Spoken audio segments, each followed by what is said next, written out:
I'm Matt Brown. I'm one of the founders of Thomas Clipper. We've developed the world's very first premium blending cologne for men. There are 3 different colognes, city, coast and country, and you can choose whether you want 1 spray of city, 2 of country, 1 of coast, 2 of city, or creating your own personalised cologne every morning.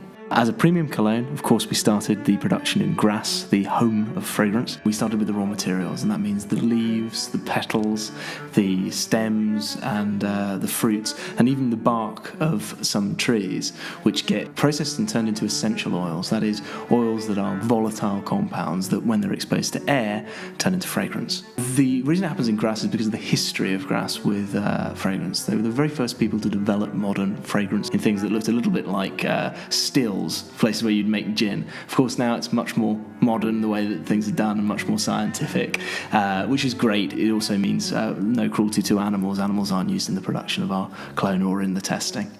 So the next step after essential oils is blending, which is done by our nose, our perfume developer, who comes up with many different options for us to try. Of course, with the blending cologne that we're making, we need 3 options that don't just work on their own, but that also blend with each other to make a fantastic mix. Next up is the production of the concentrate, which is done in Grasse as well, and then we have to get it blended into a cologne, which happens in Lincolnshire in England.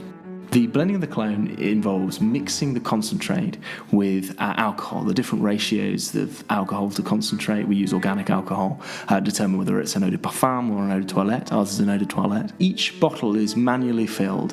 There's the use of a couple of little machines that help, but basically it's all done by hand, leading to much better quality. The next stage is labelling. This is particularly complicated because each bottle is a little bit different, so we have to line them up and make sure the labels look great when they're on. And then finally, boxing and shrink wrapping, which makes sure that the products look fantastic when they arrive with you.